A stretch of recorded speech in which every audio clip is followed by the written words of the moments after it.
I've made what many regard as a radical and politically impractical proposal, but I believe in it very deeply, Larry. Here's what I think we ought to do. I think that we ought to eliminate the taxes on employment, the payroll taxes that discourage jobs, and make it up dollar for dollar. No tax increase, tax revenue neutral, but eliminate the payroll tax, make it up dollar for dollar with pollution taxes, principally CO2 taxes. And yes, that would raise the price of gasoline, but it would come back to the American people in the form of sharply reduced taxes on payrolls. We must get an agreement in Copenhagen at the end of this year to prevent climate change disasters that science has told us lie in wait for us. Second, a number of influential voices in civil society, investment, business and science are demanding exactly those changes that I've described.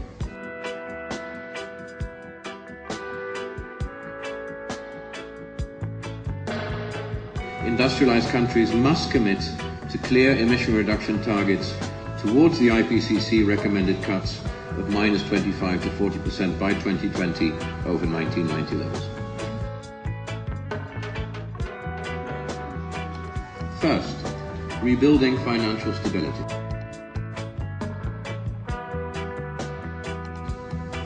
Second, new job creation.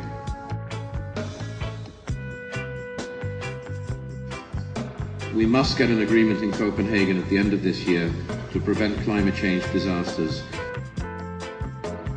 that science has told us lie in wait for us. This bill, if it's passed into legislation, which I think it will be, in the course of the next year, will constrain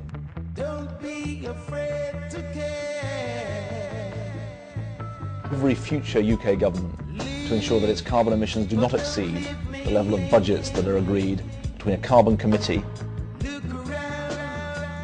made up of independent people and government itself.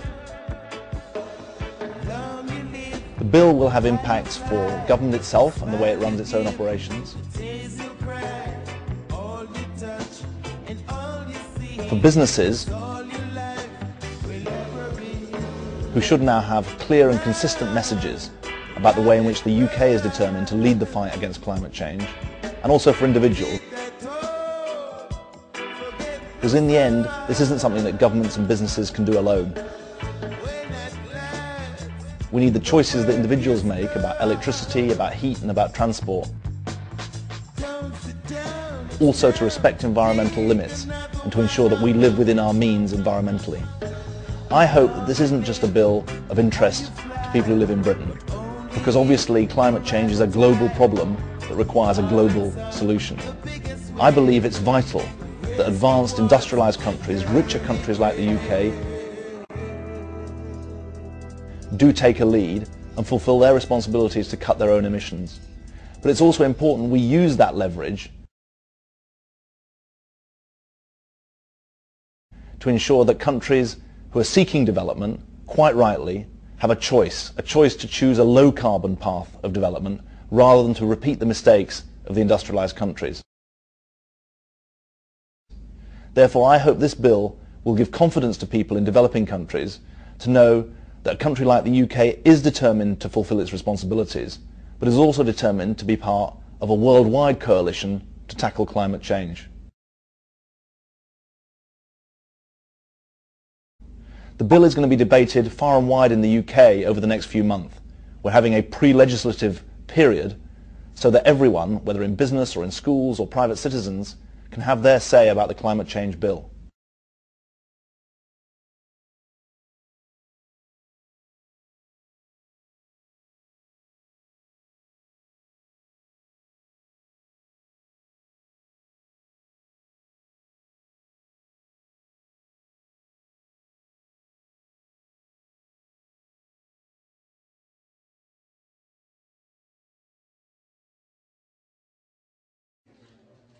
The economic situation is no excuse for delaying on climate change.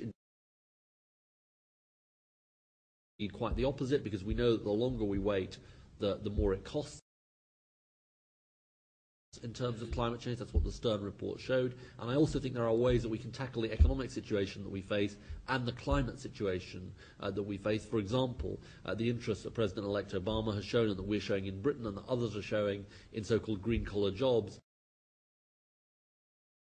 Green-collar jobs are those that combine the occupational demand of the new energy economy, that's based on alternative production of energy, with the needs of the displaced blue-collar workers that have lost their jobs throughout the United States, with the exodus of many manufacturing industries to other countries where wages are lower. Is a sign that you can tackle both things. They are, first of all, tough developed country targets. Secondly, a commitment from developing countries to move away from business as usual in terms of emissions.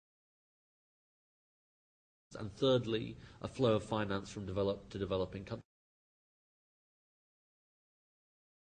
And I think you need all of those three things for a deal. Now, I actually happen to think that the prospects on all three of these are greater than they were a couple of months ago, or at least there is starting to be the signs of momentum that we need on these three things.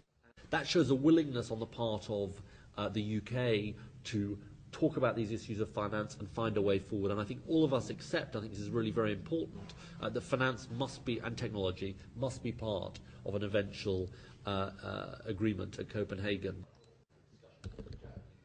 I don't think it's about governments alone. I think it is about business and the role they play. British business has played an incredibly progressive role in arguing that climate change should not be relegated as an issue, should remain an important issue. I think it's about the role of citizens in saying this is something we care about, this is something where the government needs to make a deal. I think it's about the role of faith groups. I think there's a huge number of people that need to be mobilized as part of a global campaign to make this happen, because governments, Martinez and I, and other people of goodwill can make change happen. It requires leadership, but it also requires people themselves to show they care about this. The UK believes the challenges were difficult, but the commitment and consensus by both developed and developing countries is key if an agreement is to be reached in Copenhagen next year on climate change. According to the UK's Energy and Climate Change Secretary, tackling climate change can go hand in hand with economic growth. Carbon budgets are an opportunity for us, not just to ensure we meet our targets, that is important, but also to ensure that we change the culture of government at every level, so that every important decision must be thought about in the context of carbon budget.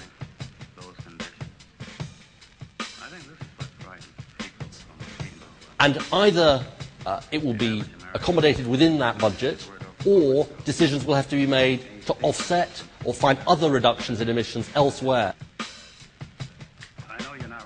to take account of decisions that are made.